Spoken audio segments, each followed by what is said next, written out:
Hey everybody, I just wanted to do an update video. I promise I'm almost done with this engine. I've just been taking my time. I want it nice because, you know, the 305 I built last year on purpose was supposed to be a quick budget engine. Budget on this one not so much, quick definitely not so much. So you can tell I brush painted it, made everything nice. One of the things that I've been kind of figuring out is I'm not running an electric fuel pump on this vehicle. I'm wanting to keep this as simple and analog as possible, and I wanted a mechanical fuel pump.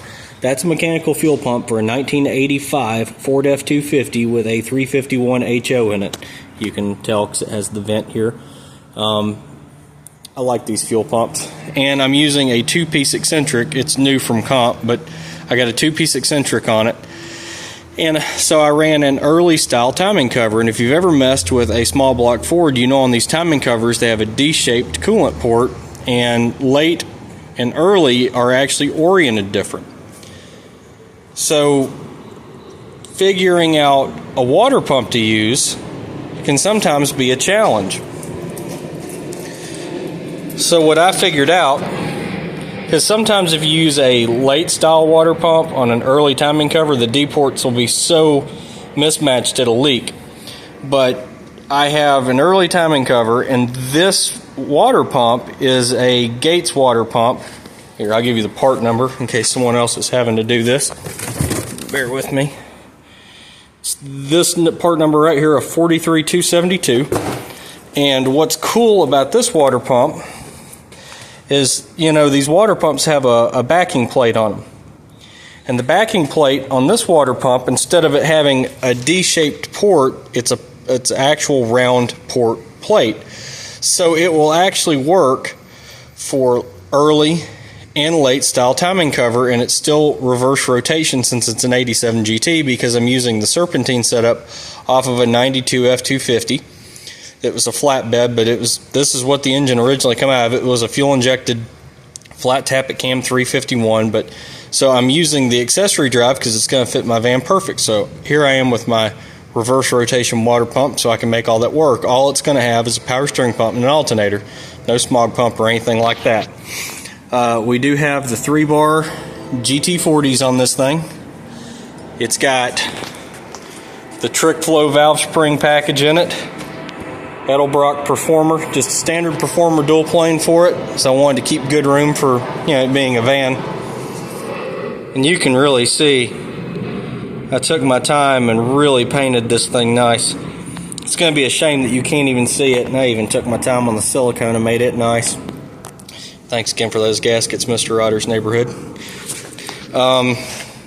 This is pretty much how it's going to be. It's going to have a set of Hooker long tubes on it in the van, but so for those who haven't seen the other videos, you can't see under this intake because it's bolted down, but it has, it was originally a flat tappet engine, but now it has a Lunati hydraulic roller in it.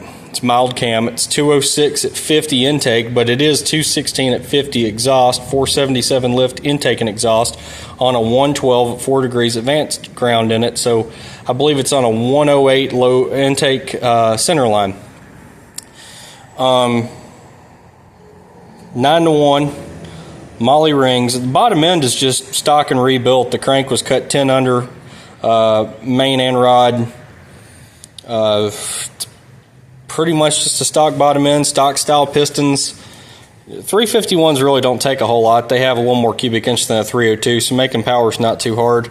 And I was able to reuse a factory style pedestal bolt down rocker since it's only 477 lift, and it has hardened Trickflow pushrods, also donated by Dallas at Mr. Ryder's neighborhood. Thank you for that. And as you can tell on this carburetor, though, this is something that I wanted to try, because I'll do a separate video on this, but I have not been all that pleased with a lot of the vacuum secondaries I've been using, and I want something a little more, I don't know, I guess you could say instant, perhaps violent in the way that the throttle response is. I want to know that the secondaries are actually open, and I know everybody says, oh, these are for light vehicles only, manual transmissions only, but I've actually talked to a few people, including 318 Will Run, and he actually had a 750 DP on a Duster with a 245 rear gear and a stock torque converter. and he tuned it, and it worked fine. But he's not the only one that has told me tales like this. I've heard this from a lot of people, that my dad, everybody else has put DPs on everything else, and once they're set up, there's no problem. Perhaps it's because people take vacuum secondaries and they do the thing with the linkage to where it's a mechanical secondary, and when you do that, then they just go dead lean, because a vacuum secondary is only relying on booster signal on the secondaries, whereas a double pumper has 2 accelerator pumps. So, you know, you actually have squirters in the back too. So I guess once you get this thing set up just right, and you get your squirter size and your pump cam and everything set up, it's really hard to have a flat spot in them if they're set right. And nothing comes on like a double pumper. I mean, if you want something like you're rolling 15-20 miles an hour, you downshift and you just want to stand on it and it just blaze the tires off of it, a DP will do it. Vacuum secondaries, not always, unless you got a lot of engine. And I never have a whole ton of engine. I mean, if we're honest with this engine right here, 9-1, the mild cam, 3-bar GT40s, you know, they've been ported a little bit in the exhaust ports, the air injection lumps ground out, you know, just all your basic Windsor paraphernalia, halfway decent intake, a 650 instead of long tubes. It's probably 350, 360 horse, you know, something like that, but it's going to make about 400 foot-pounds of torque, which is what you want in a van. But pretty nice engine. Really like this carburetor.